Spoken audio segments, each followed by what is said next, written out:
Assalamualaikum warahmatullahi wabarakatuh.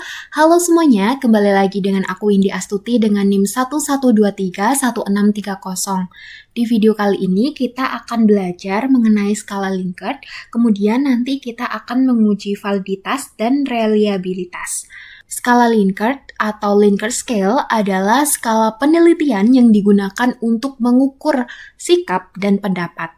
Dengan skala Likert ini, responden diminta untuk melengkapi kuesioner yang mengharuskan mereka untuk menunjukkan tingkat persetujuannya terhadap serangkaian pertanyaan.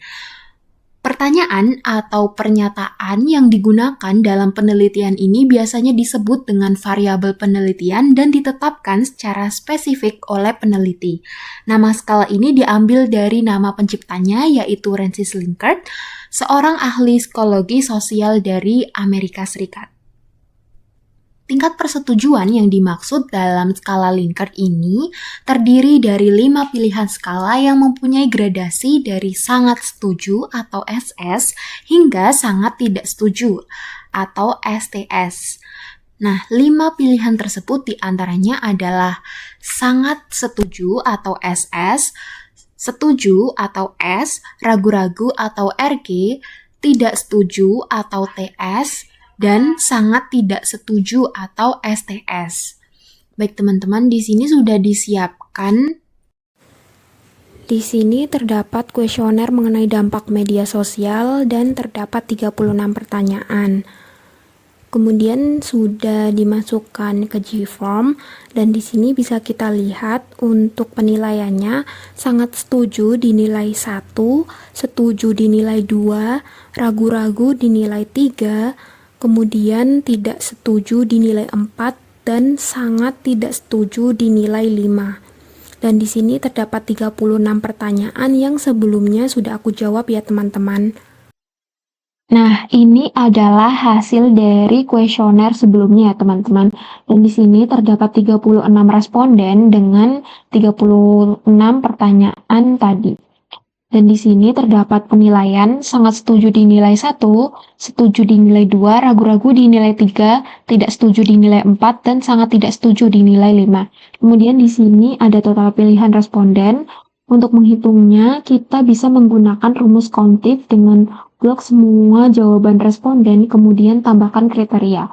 Nah, kriteria ini kita isi dengan penilaiannya dengan masing-masing kategori ya teman-teman. Begitupun seterusnya hingga ke akhir, dan di sini terdapat total skornya. Dan di skala Likert ini kita hitung dengan cara jumlah responden dikali dengan nilai skor. Kemudian di sini ada total skornya, dan kemudian di sini terdapat skor maksimum. Skor maksimum ini kita hitung dengan cara jumlah responden ini kita kalikan dengan nilai skor tertinggi yaitu 5. Kemudian untuk skor minimum, jumlah responden kita kalikan dengan skor terendah yaitu 1. Kemudian di sini terdapat indeks. Kita hitung indeks dengan cara total skor skala Likert dibagi dengan skor maksimum, kemudian dikali dengan 100%. Nah, di sini kita lihat interval penilaiannya. Dari interval penilaian ini dengan indeks 50,79%, ini kita kategorikan ragu-ragu. Nah, untuk menguji apakah ini valid atau tidak, kita akan menggunakan SPSS untuk pengujian validitas dan juga reliabilitas. Oke, teman-teman, di sini sebelum melakukan pengujian, kita masukkan datanya terlebih dahulu, dan seperti biasa, kita atur terlebih dahulu di bagian variable view. Nah, di sini kita masukkan form 1 hingga ke form 36, kemudian total. Kemudian ini untuk data view-nya. Nah, ini sudah aku masukkan semuanya. Untuk pengujian validitas, kita ke menu Analyze, kemudian kita ke menu Correlate dan kita pilih Bivariate. Nah, di sini Untuk semua formulir 1 hingga 36 dan total kita masukkan ke box variables. Kita masukkan semuanya ya teman-teman.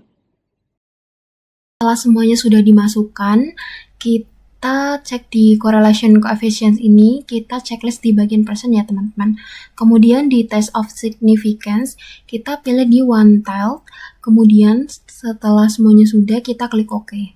Nah, ini untuk hasilnya, dan di sini bisa kita lihat, ini terlihat masih sulit untuk dibaca ya teman-teman. Untuk itu, untuk memudahkan membacanya, kita akan merapikannya terlebih dahulu. Caranya dengan double klik, kemudian di bagian pivot, atau ini juga bisa, kita pilih di pivoting trace. Nah, di sini di bagian variabel kita pindahkan ke layer. Kemudian untuk statistik ini kita pindahkan ke kolom. Nah, tampilannya seperti ini teman-teman.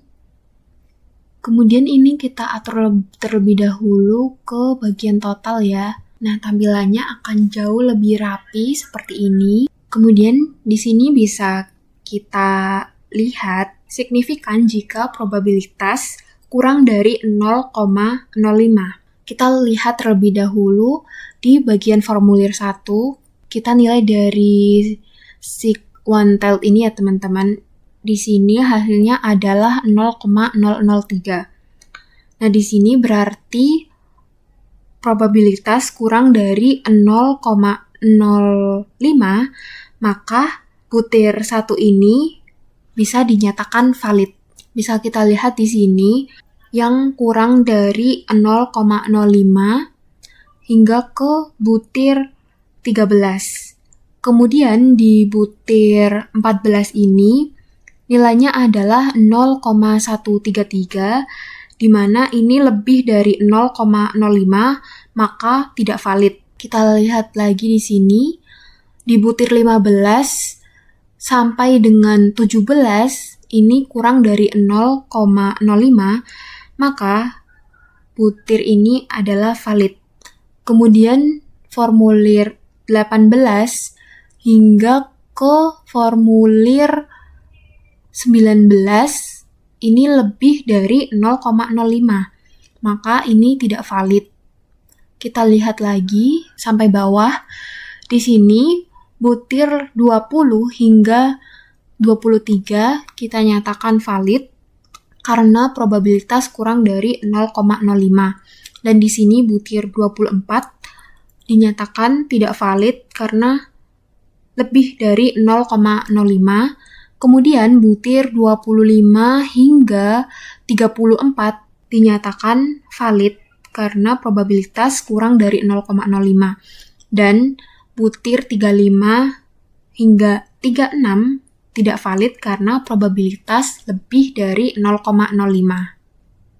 Selanjutnya, kita akan melakukan uji reliabilitas.